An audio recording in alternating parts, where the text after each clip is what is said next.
Alright, mawulire ge tulina essaawa eno agaakagwawo akimaze okubeera nga kikakasibwa nti President Robert Kyagulanyi Ssentamu essaawa yonna agenda kubeera nga akwatibwa.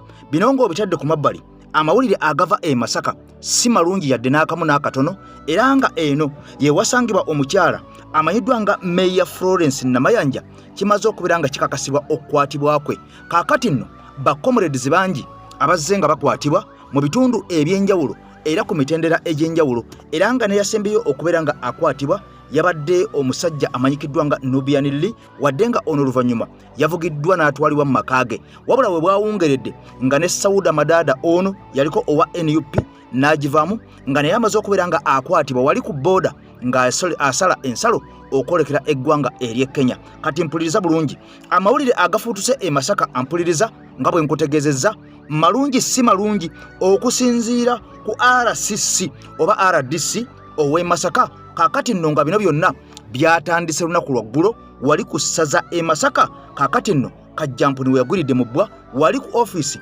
ekwasaganya ensonga ez'ebyokulonda oba giyite Electoral Commission Office. Kaakati nno ku ssaza wano waabaluseewo omusajja eyalabiseewo ng'agenda awandiika amannya ag'abannaffe aba NUP, era omusajja ono oluvannyuma kyagenza okuzuulwa nga omusajja ono wa CID. Kaakati nno yabadde ali wali ku ssaza e Masaka. Wabula wano Florence Namayanja we yagwidde mu lukwe lw'omusajja ono ng'agenda awandiika bakansalazi bonna aba NUP, ng'awandiika amannya gaabwe, ng'awandiika ennamba zaabwe ez'amasimu, era ng'ono kyasangiddwa ng'awandiika n'ebyalo oba ebitundu abantu bano gye babeera. Kaakati nno wano olutalo we lwavudde oluvannyuma RCC w'e Masaka amanyikiddwa nga Ahmed Wasaki yayingidde mu nsonga zino, era ogenda okakkana ng'ono akakasizza nti Mayor Florence Namayanja ampuliriza bino byabaddewo ggulo okusooka ng'okukwatibwa kwe tekunnaba kubeera nga kukakasibwa. Bino byonna nga bigenda mu maaso, kansooke nkuzzeeko wano katono nkomewo. Mu kiseera we tuberedde n'opposition ekulemberwa personal doctor, Museveni asomodde okumanipulating ensi yonna n'agiraga nti nno akulembera eggwanga lyaffe under democracy. Ebbanga lyonna tubadde tugenda mu kalulu, era abaana balina omutima ogulumirira ensi yaabwe ne bayiwawo omubiri. Museveni n'akuba baakubye n'abatta, abalala n'abaggalira mu makomera, wabula gye biggwera nga Museveni yafuga.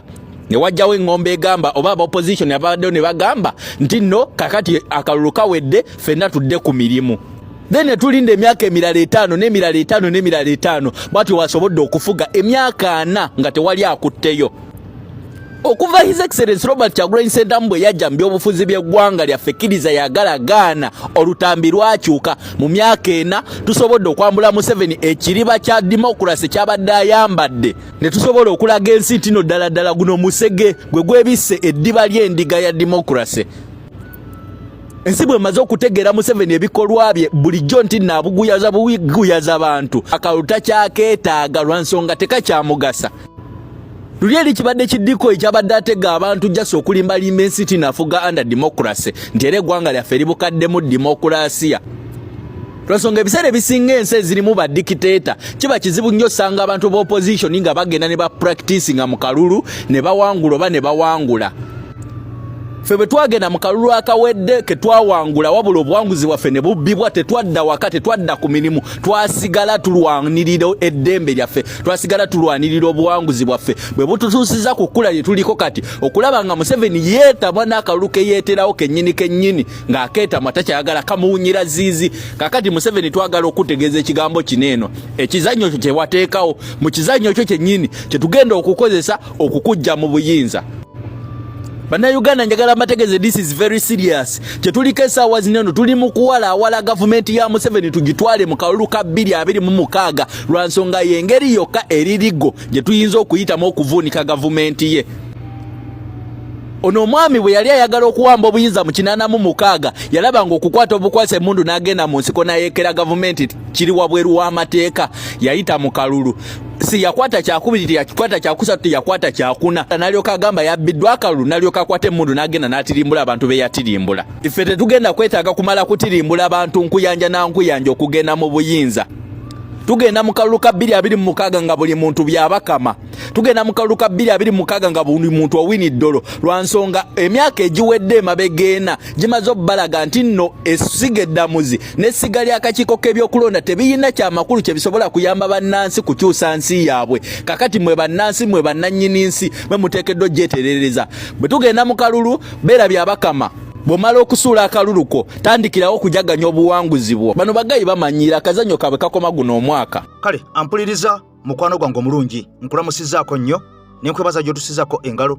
Nze Eke Master emabega w'omuzindaalo, abatugoberera mwebale nnyo, abatuwabula mwebale nnyo, kyemukola kyamaanyi nnyo, kyemukola kya ttendo nnyo. Naawe atandaba kubeera nga osubscribinga okwegatta ku mukutu gwaffe guno ogw'enkyukakyuka oluddewo era oli wala nnyo. Guno gwe mukutu gwokka omwagulanyi Mwami Kyagulanyi gwe yawa erinnya n'alitongoza nga omukutu omwagulanyi. Kati mpuliriza bulungi mukwano gwange, ampuliriza ng'ekiwamba abantu kyongedde okgenda mu maaso, wabula nkusaba video sooka ogimpere like, sooka ogimpere ekigalo video eno tokyerabiranga mukwano gwange, sooka ogimpere like olwo video eno esaasaanire ensi yonna abantu bategeere, kubanga omulimo gwaffe gwakulabisa gwe just omulimo ogwo gwakunyigako bunyizi like olwo bamaze okubeera nga osindika message eno okwetolola ensi yonna. Back to the point. Kati mpuliriza bulungi mukwano gwange, ampuliriza nga bannasitwago bangi bagenda mu maaso n'okuwambibwa n'okutiisatiisibwa okukwatibwa, era nga n'abo abamu abaasooka okukwatibwa bakyali mu nkomyo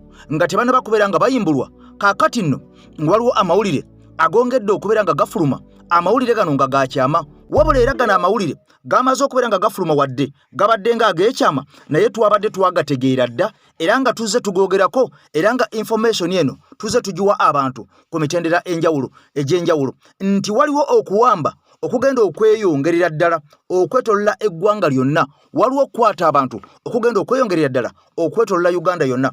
Okusinziira ku Felix Kuraije, ono nga ye mwogezi w'amagye, olunaku olwajjo bwe yabadde ku interview emu ku radio emu yavuddeyo n'ategeeza n'agamba nti buli muntu yenna eyalabikira mu katambi mbu nga bakola dduyiro wali ku offices eza National Unity Platform Makerere ku Kavule bagenda kumukwata.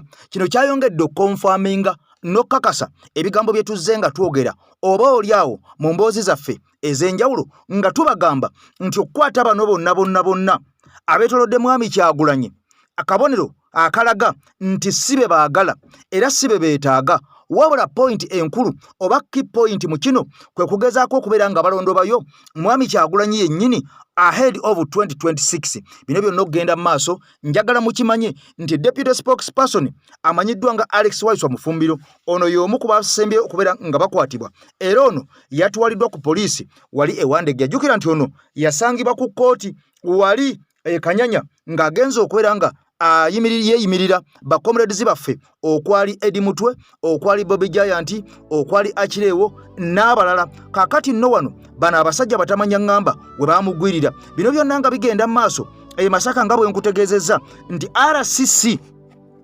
amanyikiddwa nga Ahmed Wasaki olunaku olw'eggulu bwe babadde wali eri ku Electoral Commission mu kibuga Masaka ku ssaza eŋŋuumi yabaluseewo era akasambatuko kaabaluseewo bwe waazuliddwawo omusajja eyabadde ayambadde engoye eza bulijjo era ng'ono ayambadde ebijakiti, wabula ng'ono yabadde akutte ekitabo ng'alina ne peeni era ng'ono kigambwa mbu yabadde alina ne likooda, wabula omusajja ono yabadde agenda awandiika buli muntu yenna omukulu agenda okubeera nga awandiisibwa mu kakiiko k'ebyokulonda nga wa NUP.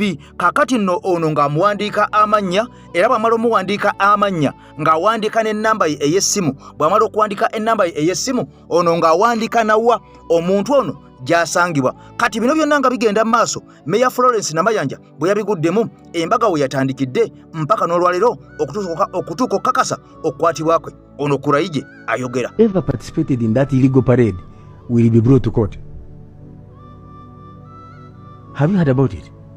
I saw the statement. Exactly. And that's where these individuals have been picked. Why don't you just summon them? That is not for me to answer. I've told you. I am not going to answer what I have not done for what I have not done, Colonel. And for you insisting, that's indiscipline. Surely. Oyo Mwami Felix Kuraije era ye mwogezi w'amagye. Si gwe mulundi ogusoose okulabikako ku TV oba ku radio ng'ayogera ebitakwatagana era nga ne ansa ezimubuuzibwa oba ebibuuzo ebimubuuzibwa nga ansa azidoojinga. Twamulabako ne ku TVM ng'aleese omusajja eyali ayokeddwa paasi ng'ono alumiriza nti abaali bamwokya baali ba NUP era nga n'oli gwe baayokya akakasa nti NUP ye yamwokya era nga akakasa nti NUP yali erina zi safe house gyetwala abantu n'ebookera era nga erina ne zidroni ezaali ziwamba abantu. Okuzza ku point ku mulamwa eno gy'olaba parade era abagirimu baali bambadde kyenvu bonna okusingira ddala nga kuliko n'ow'amagye abakomandinga okukola ebyo by'olaba duyiro mu bumenyi bw'amateeka. Wabula twalaba parade eza NUP nga tekuli yadde muntu n'omu ayambadde ekyambalo era nga tewali yadde emmundu. Kino nno kitegeeza ki?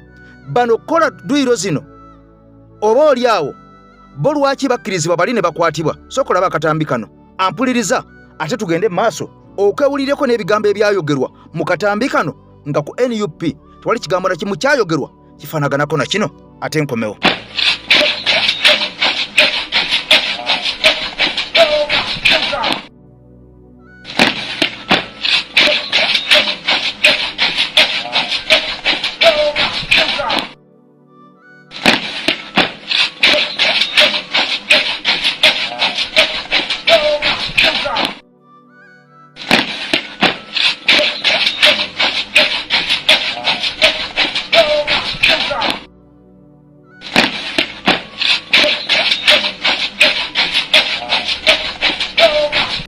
Njagala ontambulize video eno etuuke ku General Kuraije. Before nga sinamuwa bubaka bwange njagala osooka owulirize statement za Kuraije. Whoever participated in that illegal parade will be brought to court. Have you heard about it? I saw the statement. Exactly. And that's where these individuals have been picked. Why don't you just summon them? That is not for me to answer. Akatambi kano I am not going to Kuraije answer what I yakoze have not kawanvu done. For what I have not done. naye obwedda ebibuuzo bye bamubuuza ng'agamba si yali ready okubiddamu mbu waliyo abateekeddwa okukola ki okubiddamu.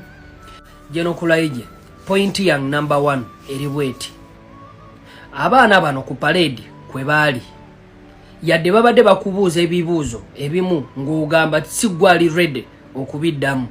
General Kuraije nkubuuza abaana ku parade kwe baali ku birthday ya President Robert Kyagulanyi Ssentamu president waffe. Kati mbuuza Kuraije lwaki temukwata commander in chief? Lwaki musooka kukwata abaana bano? Lwaki temukwata Bobi Wine nga ye omuntu? Ekyokubiri bakubuuziza lwaki temusooka kusamoninga bantu bano nga mugenda bakwata era weebuziza nga afukaana aba. Eteeka ligamba ki? Sooka owo omuntu samoni omuyite yereete bwagaana mugende mumukwate nga bwe mwagala ne muwamba buwambi bantu ne mubatwala nga temusose yadde okubasamoninga. Ekyo kibeera mu bumenyi bw'amateeka. General Kuraije tujja kubasomesa amateeka byonna bye mukola mumenya amateeka bantu mmwe. Buli ekikolebwa ky'olaba nga sinabakubera nga nkutwala e Masaka gye bakakasizza Meya Florence okwatibwakwe kansooke nkuzzeeko e Makindye kubanga ne Makindye nayo nsonga nkulu. Buli azenga atambula nange ku mukutu gwaffe gwa AKTV Media Uganda nakutegeeza ne nkugamba nti Meya ali Haji Mulyannyama ono abadde ow'okwesimbawo mu Makindye West ebintu byakyuka dda wabula nga amawulire ago gaali ga munda nga sagala kubeera nga ngakuwa kubanga mwaligambye nti oba oliawo nsomola ebyama by'omunda era amawulire gano gamaze dda okubeera nga gasatulatinga kubanga naye kennyini amaze kubeera nga abyogera mwalaali.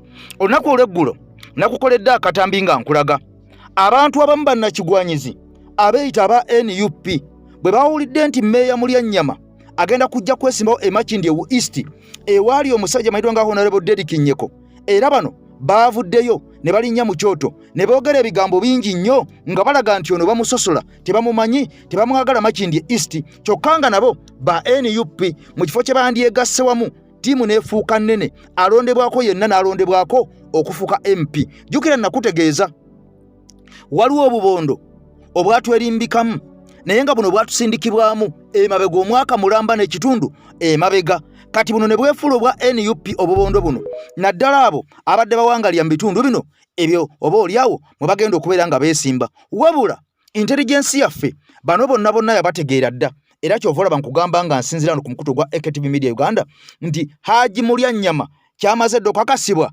yagenda okudda mu kifo kya Honorable Derrick Nyeko Makindye East era nga njangala okwagala okwongera okutegeeza mmwe mwenna babadde balowooza nti Honorable Shamim Malende mu kibuga Kampala agenda kuvawo ng'omubaka omukyala ebyo byonna byappa kimaze era okubeera nga amawulire ga munda gano saagala ogambe nti nno gundi yagambye nze nkugamba naye nga ngasomodde nnyo namunye yali kunjunga awuliriza kakati ebigambo bye yandeetera bye bino Zahara Luyirika agenda kudda Makindye West owulidde nno kati egonze nga bureeki nze Zahara Luyirika agenda kudda Makindye West wano wabadde Alan Sewanyana kubanga Alan Sewanyana fenna tumumanyi oyo takyali munnaffe yagenda dda abasajja bamutwala Makindye East wagendayo Haji Mulyanyama kakati mu Kampala Central Honorable Shamim Malende yagenda okusigalawo ago gajje kunzenga kuwadde tegaliiko nfuufu tewali yaga kugambye naye nkubulidde gagasembayo era bino byonna bonoobiraba nga bwe nkugambye toddangamu okwebuuza nti ate ekke obijjawa nkugambye namunye kunjwa abako ngawulira kati wuliriza njagala nsooka nkuzeko emabega katono nnyo Makindye East eggulo nakoledde akatambi kano mujja kunsonyiwa nnyo okubanga waako ono ngenda mukomyawo oba akatambi kano ngenda kazza mikwano gyange bangi mumpereza message ne mungamba lwaki ozza amawulire ge wakoze edda oluusi mbeera n'ensonga gyenzimba oba emboozi gyenzimba okutuusa kweno gyembandiko essaawa zino nga tulina okuddayoko kweri eyabaddewo eggulo amawulire gabeere nga gatambula gonna nga geegoberera kati Honorable ono Haji Mulyanyama okugenda Makindye East kimaze okubeera nga kikakasibwa kubanga ono waliwo n'omusajja wange ngambye bamaze dde okumufunira ennyumba gyagenda okupangisa jjukira nti okubeera nga weesimba mu kitundu kyonna olina okuba nga obeera bubeezi ne bwe omazeewo olunaku lumu naye nga LC ekitundu ekyo ekakasizza nti oli mutuuze kitegeeza osobola okwesimbawo bino bwe byatandise eggulo nga bali ku ono nga beyita ba NUP nga abakulembeze nga bwe tuli wano ekibiina ekya National Unity Platform twawulidde ŋŋambo mu wiikendi eyise ey'abannakigwanyiza abamu abalowooza nti Makindye East jirikiti buli ekinaalemererwa gye kiri banaakikasuka eno twagala okutegeeza abantu abo nti Makindye East si jirikiti temunaamala gatusuulirako bintu byonna era twagala okwongera okubagamba nti ffe ng'abantu abatuuze n'abakulembeze baffe betutudde nabo wano abakiikiridde abalala abangi kubanga ekifo kitono bonna tubadde tetuyinza bateekawo tukwasaganyiza wamu twekutte wamu nga kitole okulaba nti tuyisa eddoboozi ery'omwanguka tuweereza eddoboozi okulaga ekibiina okulaga n'ensi yonna wabweru eyo nti Makindye East eri wamu Makindye East esuubira omu ku baana baayo okuweebwa kaadi ya National Unity Platform kubanga ekibiina kyaffe ky'amaanyi era kyekisuubirwa okuwangula era kyekigenda okuwangula akalulu kano abakulu bano betudde nabo bamaze omwaka mulamba n'omusobyo nga bagezaako okukola emirimu gy'ekibiina nga bazimba grawundi yaabwe so tetugenda kukkiriza muntu yenna nakigwanyizi kuva bweru eyo ajje atwesuulemu ajje atwerimbikemu wabula tugenda kuteekawo amaanyi gonna okulaba nti embeera eyo tugiziyiza ate bwe tumala ogiziyiza tuddeyo ku mirimu gyaffe egy'ekibiina tuddeyo mu kunoonyeza pulezidenti waffe Robert Kyagulanyi akalulu tuddeyo mu kunoonyeza bakuganda baffe bonna abaweereddwa kaadi akalulu tuddeyo mu kuweereza bannaffe bonna n'abantu b'ebitundu byaffe bino bibaamu mu ntalo wabeerawo mu luzungu kye bayita ba detractors bajja ne baagala okukyankalanya embeera naye nyongera okugumya abannamakindye East nyongera okugumya abantu bonna abatukkiririzaamu abakulembeze ababadde mu miitingi eyatudde era ne batubuulira ebyabaddeyo eby'omukulu oyo okwagala okukakasa nti ddala jja ate ng'agezaako okulimba nti abakulu mu kibiina be bamuwadde obulukusa okujja okukyankalanya embeera eno awaayiriza abakulu mu kibiina so yenoonyeza bibye twagala okwongera okukakasa abantu bonna nti mube bagumu Makindye East abakulembeze bammwe aba National Unity Platform we bali era nga ekibiina kitukkiririzaamu muve ku ŋŋamba ezo tweyanzeeki kale nno Meeya Mulyanyama bano lwakitegedde nti ekitebe kyaffe kimaze okubeera nga kimudipulooyinga eyo mu Makindye East agende atukwatira ebbendera empale ne zibakankana entegetege ne zibafamba jjukira nti bano babadde balowooza Honorable Derrick Nyeko kano ke yava mu luwokaano bayisizza kakeeka bukeeka byasigala taratibu nga mmere ya muceere etasiiga masanda. Kaakati nno bino byonna ampuliriza tubadde tubalaba nga Makindye East tewaasigalayo muntu nomujjukira nti Haji Mulyannyama yabadde mmeeya okumala emyaka 10 mu kitundu kino eky'e Makindye East ne Makindye West. Kaakati nno ono abantu bamumanyi kubanga babadde bamulonda enkya n'eggulu nga mmeeya waabwe, era ono si mupya, abadde abeera Makindye West era gy'alina amaka ge, naye nga Makindye East ate yagitwala nga mmeeya, nga kino kitegeeza abadde bamulonda mu Makindye East nga mmeeya bagenda kukyusa bukyusa bamusse ku bwa MP kubanga nayo yamaze dde okubeera nga afunayo amaka agawedde emirimu, ennyumba nnamba gyagenda okubeera nga abeeramu, era ng'eno yakikomera gyamaze okubeera nga afuna amaka agawedde emirimu. Kaakati nno ensolima njagala butereevu nnyo tuve mu katambi kano aka mmeeya essaawa zino nga Honorable ate agende Makindye East, bwe tuva mu nsonga ze tugende e Masaka olire omuliro. Kubanga John Bosco Lusagala yafunye kaadi ate assignment yange kunoonyeza abo kinkakatako size by accident, so kinkakatako okubeera wano kunoonyeza John Bosco okutandika omulaga abantu kubanga ogwe mulimu obumpwe bwa President Kyagulanyi. Mwena mukimanyi ni President Man oba olabako firimu gye bayita eya Chuck Norris President Man kati yenze, so ekyo kyo kyaliko kubuuza kandidate waffe ye Bosco Lusagala, so abasigadde tukyalinzeeko bamu ne bakansala. Kati meya gwe watuufu wali wewa tulaba amawulire manyi oyosoma ebyafaayo Ongereza wa Second World War ngeganye baanona musajja waayo Churchill Nonsense Man nayingira olutalo, era kati Bungereza ze si kimanyi ba Churchill. Makindye East babadde etundiddwa eritayo nga bateeka okubaawo omuntu ayewaayo. Abantu bangi bayinza okugamba, sijja kwogera kye bagamba, bali ku bwa road mayor n'ogenda ku kino, nze siri station dininganga faada bantwala mu kigo ekitandika n'ekikulaakulanya. Kakati we nalabye nga watagawo rescue team kubanga okuva nnyeko bwe yagamba nti asuddewo ettawulo mikondo tugamba genda kunni, siwuliddeyo kataala kabadde kasituka, era kyamazeemu amaanyi bannanga ab'ekibiina mu kifo ky'okunnyaniriza nga tebakubanga press conference kwogera kwa bawo ayajjanga house gale wa Kanobero ate bagikubye ku mmeeya ne bagamba tebammanyi, kati ate nze gwe batandikirako. Tosobola kugamba muntu alondeddwa emyaka 10 ebisanja 2 emitwalo 56 kubanga mu Uganda yonna nze mmeeya owa municipality yafuna emitwalo singamu ne district n'ogamba nti ate temumanyi. Kituufu sizaalibwayo era sibaddeyo namaka, naye kiro kyaleero babulooka basuze banoonya nnyo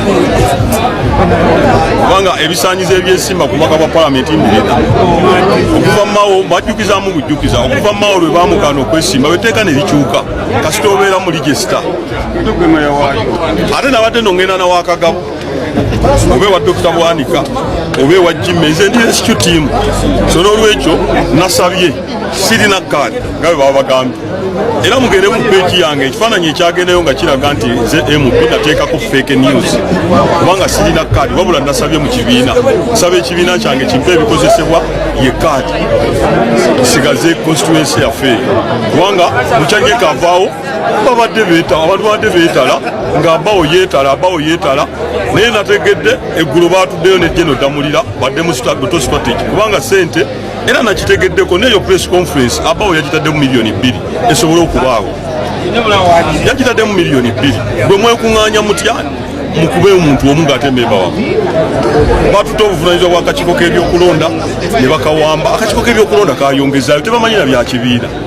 Akakiiko k'ebyokulonda oluvannyuma lw'okusika era kamala okuyingiza empapula nga 14 ku Mande tugende mu veti, so sirina kaadi era ne bwogenda mu kigambo kyange kyonna maloboozi gange sinagambako nti ndeese kaadi, wabula ekibiina kiri awo nti Mulyannyama yasabye lwakuba nti balabye ekisiikirize ne badduka, kati ate bwe banaatula mu feesi yange balaze nnyo obutiitizi. Omukisa gwe nafunyeemu omulala tinabadde sinnayatula ne bankolera press conference, buli muntu era natandika okunnoonya bane Katonda mwebaza alhamdulillah, era omujega afa motoka awuza ndi ku mukono gwange oyinza okukolera omuntu press conference. Kaakati nno ensonga za Haji Mulyannyama ow'e Makindye East, kaakati tumaze okubeera nga tukimanyi nti ow'e Makindye East agenda okubeera nga akwata fulaga yaffe oba oyagala oba tuyagala, naye saagala ogambe nti nkugambye yagenda okubeera ng'afuna kadi naye okusinziira ku nze nga bwe ndaba ebintu nga bwe ndaba ensonga ono yagenda Makindye East come 2026 okutukwatira fulaga yaffe oba bendera. Kati bino byonna nga bigenda mu maaso nga bwe nakutegeezezza nti e Masaka kitokota, e Masaka kisa kinegula. Ampuliriza amawulire agava e Buddu malungi si malungi kyokka ng'ate si Buddu wokka mpaka n'eri Erakaayi ng'agenda ku boda eya Uganda n'eggwanga erya Tanzania. Kati mpuliriza bulungi nnyo, nakutegeezezza nga tutandika omusajja RCC amanyikiddwa nga Ahmed Wasaki ono nga RCC w'ekibuga Masaka oba we Masaka district kyamaze dde okubeera nga kikakasibwa olunaku olwajjo bwe yasimbaganye amaaso ne Honorable Florence Namayanja ono nga ye meeya ow'ekibuga Masaka.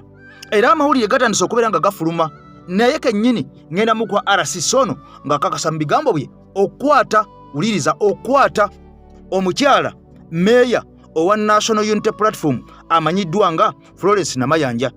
Jukira nkutegeezezza Florence Namayanja ekimutanudde okubeera ng'agenda kukwatibwa kwe kubeera ng'ono yalinnye eggere mu nteekateeka ez'aba mafiya ez'aba kibamda ez'aba kifeesi ez'abadde zigenda mu maaso wali e Masaka ku ssaza nga bawandiika buli wa NUP ono nga kansala amasimu gaabwe n'ebyalo gye basinziira. Era kati awo nga bw'olaba meeya yabadde atabuse era ng'atabukidde omusajja oli gwe nkugambye abadde awandiika oyo gw'olaba mu kikoofiira ne kooti ewa CID ate nga jjukira nti ono akolera wansi wa poliisi. Omusajja oyo wa CID oyo gw'olaba kaakati nno wano meeya yabadde amugamba kyokola tekiriiyo, kyokola tekikkirizibwa. Lwaki ozze wano okuwandiika abantu baffe? Wano waliwo ekitongole kya byakulonda, ekitongole eky'ebyokulonda oba ofisi mu kitongole ky'ebyokulonda. Ofisi zino ziwandiika abantu abazze okwesimbawo abalina ensonga ezo ezikwatagana ku bukulembeze so kkirizibwa kujja mu kifo kino. Mwatandika ddi okubeera nga muwandiika amannya, nga muwandiika ennamba z'amasimu, nga muwandiika ebyalo ebyabo abagenda okwesimbawo naddala nga bali ku ludda oluvuganya gavumenti eya Mwami Museveni? Kati omusajja ono gw'olaba ayambalidde ddala nga Mwami Museveni ye yabadde akoze omulimu ogwo ogw'okujja okubega oyo gw'olaba ayambadde nga Dube. Kati ate ono gw'olaba ye RCC oba gwe muyita RDC ow'e Masaka amanyiddwa nga Ahmed Wasaki. Kati mu bigambo bye yategeezezza tumaze okubeera nga tukola enteekateeka nnamutayiika era nga nteekateeka zino zigendereddwamu okujja okukwata omukyala amanyikiddwa nga mmeeya w'ekibuga Masaka Florence Namayanja. Era mu nteekateeka zino twagala tumukwate n'abantu be bonna abo abamuwaga okukola byakola okulemesa emirimu gya gavumenti okutambula obulungi oba enteekateeka za gavumenti okugenda mu maaso. Kakati Wasaki ayongera n'ategeeza nti olunaku olwajjo omukyalo ono Meya Florence Namayanja ekibigenda okubeera nga kimukwatisa kwe kubeera nga yakyankalanyizza offices ez'ebyokulonda ku ssaza e Masaka. Era ono n'akakasa nti okukwatibwa kwe essaawa yonna agenda kwegatta ku baana abakwatiddwa aba NUP. Ebigambo bino binene bye bino. RCC w'ekibuga Masaka Mwami Ahmed Wasaki alagidde ebitongole ebikuumaddembe okunoonya, okukwata, okuggalira n'okunoonyereza ku Honorable Florence Namayanja meeya ow'ekibuga Masaka era Sub-Regional Coordinator owa National Unity Platform. Ono nno RCC ategeeza nti agenda kuvunaana Honorable Florence Namayanja emisango gy'ebyokulonda mu bufunze nti alinga akyataaganya ebyokulonda mu kibuga Masaka. Kino kyaddiridde oluvannyuma lw'omwami omu gwe sinnategeera mannya ge matuufu wabula nga yasangiddwa ku ssaza we banominatingira abantu abagenda okuvuganya ku bifo eby'enjawulo, wabula ng'omwami ono yabadde n'olupapula kwagenda awandiika amannya g'abakandidate aba National Unity Platform n'ennamba zaabwe ne gye babeera. Era kyakakasiddwa nti omwami ono mukozi wa gavumenti ng'akola n'ekitongole ekya Crime Intelligence ekikolera wansi wa Uganda Police. Meya Florence Namayanja bino olwamugudde mu kutu yasitudde eddoboozi n'atuuka ku musajja oyo okumubuuza lwaki yabadde awandiika amannya g'abakandideeti baffe bokka nga baatabawandiika era ekigendererwa kye ki? Sooka obirabe.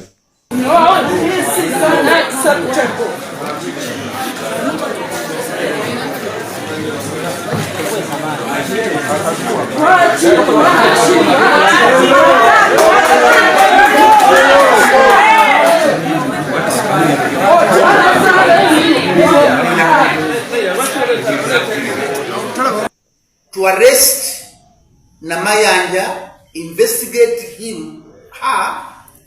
her and her group who committed that crime of attacking a government officer who was at the nomination center yesterday, and also warn whoever is organizing such activities to desist from them. I have intelligence that Namayanja is replicating their gang which was formed in Kavule here in Masaka.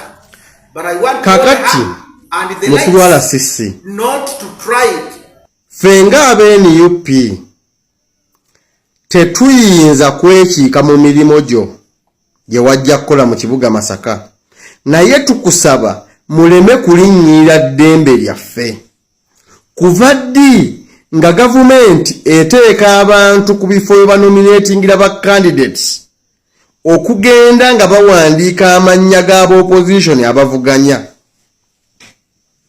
Obudde buno nga Kampala buli muntu ali ku opposition agenda akwatibwa okuli ba Alex Waiswa mu Fumbiro, Nubian Lee n'abalala bonna abazze bakwatibwa mu kabanga kana akatono. Gw'osuubira otya nti bino ebikolwa biyinza okukolebwa ne tusulayo ogwa Naggamba? Omwami oyo wa crime intelligence voice officer wa government amannya g'abakandideeti baffe agatwala wa? Olowooza tuba bakyamu tulowooza nti ayagala kutandika kuwuliriza masimu gaabwe na kuba trackinga abawambe? Obudde buno okuwamba abantu kyafuuse kya bulijjo mu Uganda. Kati embeera yonna gye twekengedde tetusobola gisiriikirira. Mwami Wasaki, abaana 13 baakwatibwa mu kisawo mu Kasana ku orders zo, era bukyanga bakwatibwa bamaze emyezi n'emyezi mu prison e Masaka. Naye nga nammwe mukimanyi nti n'ekika ky'essimu kye mwateekamu nti baagibba ku musirikale tekibangayo, naye baakwatibwa ku orders zo. Kati ebiragiro bino nga biyisibwa, tusaba mwerowooze ate mujjukire nti muli bazadde. Bano abaana be mwagala okutrakinga n'okuwamba bayina abamu families ze balabirira, n'abatalina families era bayina gye bazaalwa, era waliwo abalumwa singa baba bafunye obuzibu. Njagala mukkirize embeera gye tulimu si ya bulijjo. Tuli mu budde w'okwekengera buli kimu. Kati ofiisi ono awa nsonga ki lwaki yabadde alimbalimba bakandideeti baffe nga bw'abajjako amannya gaabwe n'ennamba zaabwe ez'essimu era yabadde abitwalawa? Tubasaba emirembe emiyi gye tutaddewo ate muleme tukema. Obudde buno mu kibuga ky'otwala ekya Masaka City olwategedde nti General Muhoozi agenda kujja mu Masaka, buli kipande ebya National Unity Platform mwagenze mu bisala ne biyuzibwa ne byonoonebwa. Wabula tewaliwo NUP yavuddeyo kwekyanga, so nga ebipande by'NRM byonna mu ebiri mu kibuga Masaka teryabikwatako, wadde nga nze naawe tukimanyi nti ekibiina ky'NRM mu Masaka City kiri ku opposition era tekisobola kuwangulamu kafuna kamu. Naye teryabasojja teryakwata ku bipande byammwe. Kati mu mbeera y'emu tubasaba muleme tusonkereza, kubanga buli lwonyigiriza ennyindo ogireeta omusaayi. Temutuleetera okubamanyisa lwaki olunaku Mukama waffe Yesu Kristo lwe baamuttirako baluyita Good Friday, so ng'ensi yali ekungubaga efiiriddwa omulokozi. wali olowoozezaako lwaki embaata etambula empola eweekeera? Muleme tukyokooza. Bwe muba mwagala kuwamba baana baffe balina misango ki? Ani gwe mugamba nti bwe yavudde mu nominations yakoze ensobi ereetera obbalondoola bwe mutyo? Mulekere abantu eddembe lyabwe. Bwe muba muwuliranga ebyokuloola temukyayagala bibeerewo, mubiwere. Ekyo kiggwe. Toyina bw'ogamba nti ogenda kunenya mukyala Namayanja okunoonyereza lwaki muwandiika amannya g'abakandidate abaamukwasibwa ekibiina nga sub-regional coordinator. Mulimo gwe. Ate era ng'omukulembeze w'ekibuga political head ow'ekibuga Masaka buvunaanyizibwa bwe okulondoola abaana b'enkyukakyuka. Be muwamba, be musiba nga mukimanyi bulungi tebalina misango. Era embeera eno tugivumirira nga bannamasaka. Ebiri e Kampala temulowooza okujja bikola e Masaka. Eno e Masaka biralamu. Ebyo bye bawamba abantu tubeegayiridde temugezaako bikola Masaka. Temuzannya firimu ne mutazimaliriza. Ebyo ebikolwa ebyokuwamba abantu abatalina misango bikyamu era tubivumirira. Muleke abantu baffe mu mirembe banoonye akalulu bakabakube. Kubanga bano be mwagala okuwamba be mulondoola si ensonga lwaki ekibiina kyammwe kyanafuwa e Masaka. Munoonyereze lwaki ekibiina kyanafuwa. Bino ebimu ku bye mukola bye byaleetera ekibiina kyammwe okunafuwa e Masaka. Okuba nti temusobola kuwangula wadde obwa chairman bwero si wano. Era nkiddamu e Masaka muli ku opposition. Oba mwagala oba temwagala. Temusobola kuwangula kafo konna Masaka. Ekyo mukimanyi. So tusaba sebo mwami RCC wakati mu kukwasisa amateeka tukusaba olema ate tunyigirizanga bannamasaka. Kubanga tuyina eddembe lyaffe erituweebwa ssemateeka okwenyigira mu by'okulonda ate era tuyina eddembe lyaffe okweraliikirira embeera yonna eyinza otutuusaako obuzibu. Ku lwa Katonda n'ensi yange nze Semanda awangaale nyinimu namunswa nyininsi. Kakati nno kiri mu kibuga Masaka.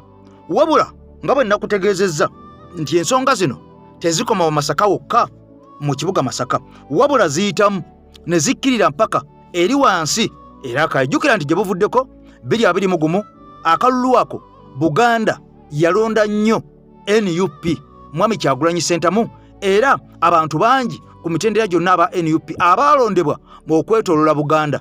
Kyannaku nnyo nti disitulikiti 2 omuli disitulikiti ey'Essembabule ne disitulikiti ez'Erakai ze zaasembayo n'ey'Eggomba okubeera nga zino tezaasobola kulonda kunnyitiza Mwami Kyagulanyi ne NUP. Disitulikiti zino essatu okuli Gomba, okuli Ssembabule, okuli Rakai zaalonda nnyo bali abakyenvu nga balinga abagamba nti bo ewaabwe wanjawulo nnyo. Wabula bw'otuuka mu disitulikiti zino ate okwata ku mumwa, okaaba amaziga, okwata ku mutwe, nga amazzi gokka abantu ge banywa n'ente, era nga amazzi gasimwa mu bidiba. Omunywera ente, embuzi, embwa, embizzi, ebisolo byonna abantu mwe banaabira, enkuba bw'etonnya amazzi agakulukuta okuva ku nsozi n'ensozi agalimu obukyafu gonna gaggwera mu bidiba ebyo. Kati abantu bano ge bakima ne batwala ne banaaba, ne batwala ne banywa, ne bafumba emmere. Ago ge mazzi agali mu bitundu ebyo byenkubuulidde. Ebitundu eyo wansi Kakuuto, Ssembabule eyo bwe bityo, Lutunku wansi eyo, Gomba. Kakati nno bano ge mazzi ge banywa. Era amasannyalaze ogasanga mu trading centers wokka, tojja gasanga walala wonna nga gabunye. Era kakati bano abamu babadde baliwo nnyo ku mmwanyi, kyokka nga n'emmwanyi kakati ebbeeyi yaayo esuuliddwa okuva ku eri wadde ng'ate eringezeemu okulinnya, naye era kusinziira ku ttooki gye tukuba otuva mu 2026 emmwanyi egenda kuba ekigwo. Kati bino byonna nga bigenda mu maaso, waliwo omusajja akola gwa Nakyewa era nga activist mulamba, ono avuddeyo n'ajjukiza abantu b'Erakai n'abagamba njagala mumpulirize, njagala mumpa amatu, njagala muggule obwongo, mukanule amaaso gammwe muwulirize ebigambo bino mutunulire ensonga zino naddala mwe bannabuddu si bannabuddu bokka si bannalakaayi bokka wabula mu bitundu ebirala byonna kebeere Mityana kewabeere Mubende mmwe mukyasinza okubeera nga muli mu mbeera embi abaana bammwe tebasoma basomera mu masomero gambwa kaakati nno temusobola na kulya kya misana na kyaggulu engoye ze mwambala embeera gye mbeeramu eya bulijjo temuyina mazzi temuyina malwaliro amalwaliro agalyo temuli ddagala gakutte mu mbinabina bino byonna temubirowoozaako temubimanyi nti bye muba mukoze okulonda ne mukyusa muterereza baana bammwe n'abazzukulu bammwe kati omusajja ono avuddeyo n'afukamira ku maviivi mmwe abeera akaayi sembabule emboozi zino zibakwatako nnyo n'ebitundu ebirala byonna okwetolola Uganda yonna ulira ebigambo by'omusajja ono. Munnalakaayi tolowooza nti mbadde neerabidde nkomyewo part 3 Lakaayi my home district nkomyewo part 3 okimanyi nti tulonze NRM nkujjukiza abadde takimanyi ng'ogwo omwana omuto tuwagidde NRM emyaka 40 emyaka 40 naye tetulina luguudo lwa kolansi lugatta ku district ndala. Oluguudo lwa Malamu lwakoma okukolwa first class Malamu ku mulembe gwa Gabriel Lukwago oyo yali 996 muganda wange emyaka 40 nga tuwagira NRM tukyanywa n'ente tetulina ddwaliro ng'omuntu atuuse okuzaala w'omuddusiza tewaliwo balongoosa eyo Lakaayi naye mumanyi lwaki omuntu yenna bwe baba baakumala oli agamba oyo omukazi namumala tewaliyo musajja ayinza kukwata n'asasulira mukazi mufumbo gwe yawasedda n'amuteekamu essente empitirivu munnanga omupya gwayayaanira gwe wali okitegeddeko nti Masaka teronda NRM naye enguudo z'e Masaka zonna bali mu kuziyooyoota kubanga yo omukazi mupya gavumenti emuyayaanira emuyita. Kampala teronda NRM eva naye enguudo bazikola buli tawuni z'omanyi lwaki ali obulungi yatalonda NRM fe abali obubi ne tusigala nga tubalonda tokiteeka mu bwongo. NRM yatufuula nga bantu ba taxi nze mpagidde NRM nga ne bonsala ndimu musaayi gwa NRM twayogerera NRM tukoledde NRM ewaffe yagaana okukolayo munnange ne bw'onoolonda ababaka nga omanyi mulungi bw'onoolonda omubaka nga omanyi mulungi naye nga wa NRM talina kyagenda kukola kubanga engege evunda mutwe bajja mutwala ekyankwanzi era aveeyo nga bali ku birala.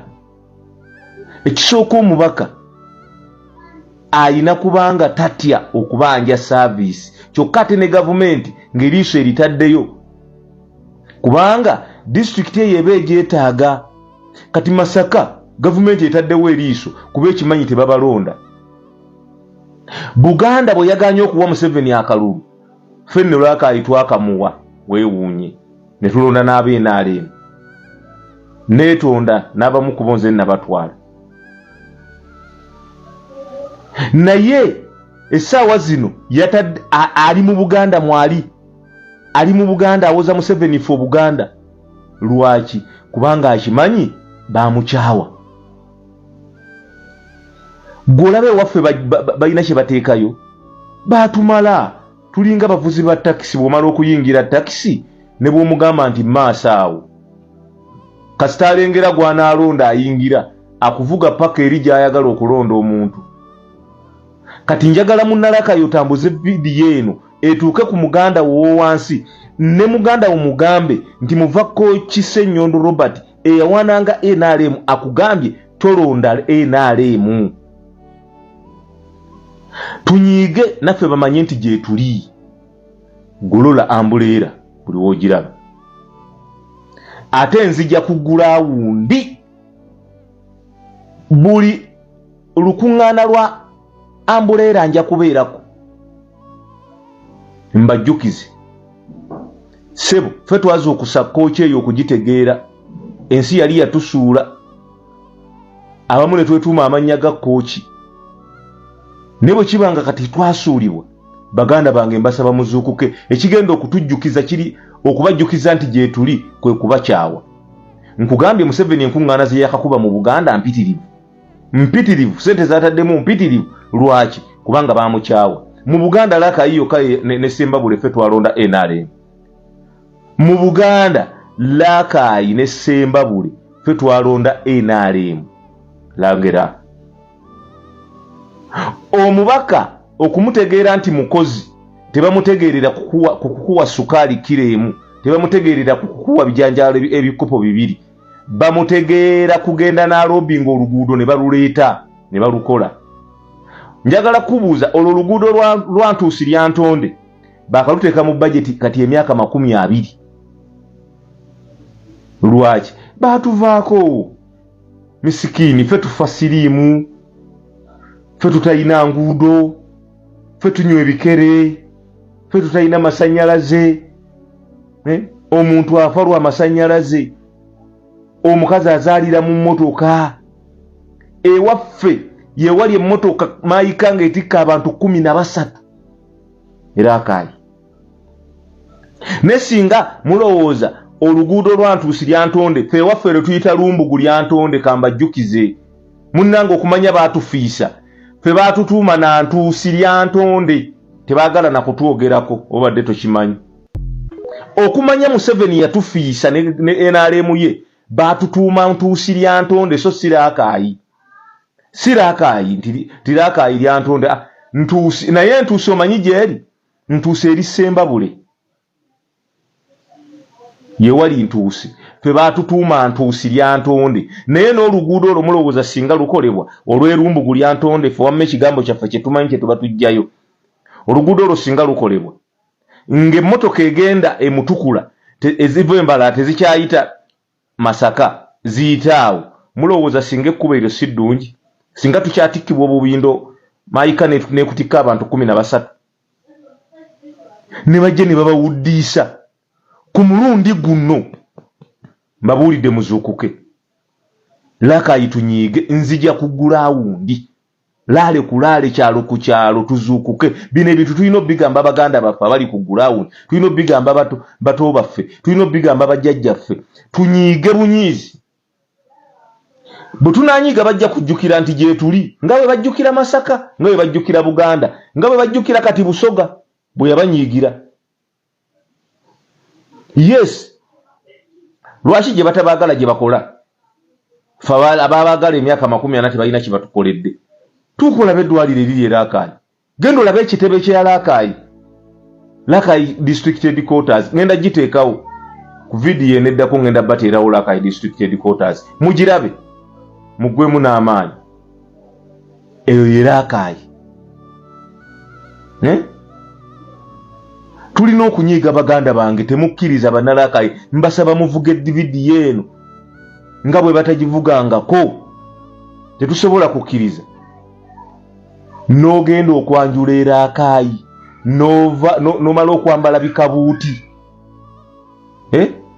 n'omala okwambala bikabuuti olwo ogenda Lakayi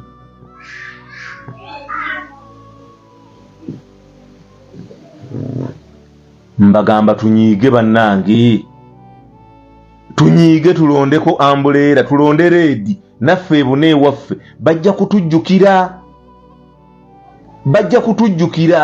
kuba bajja kuba yaayaana batukomyewo ate tuyinza n'okuba nga tuyambibwanga n'okugenda bagenzi twetandikira ensi empya tutunuulire bannange tunuulire buyamba bwefaanana wali abamanyi ebuyamba bannange tunuulira ku gavu genda otunuulire wali wansi ku kyetinda genda otambule ogende Kammengo Nsonso oyite mu Nsonso awo genda paka Lwamaggwa yitamu mu Ndeeba eri wansi genda Kakyera kubo ki erikoleddwa natuuka ne mpita wano ebuyamba ne ngenda mu ddwaniro ne nkaaba n'amaziga abantu bali mu mpompogoma za binnya teri nadde na kikyuma kiyitamu oyitemu ogwe mu ttaba olabe bwe wafaanana district enamba nga terina kuwadde nakaguudo kakolebwa ababaka batulimbalimba bulimbiri ne baleeta ebijanjaalo ne baleeta sukaali ku luno nzija kugula awundi tulina okuzuukuka nze muva kooki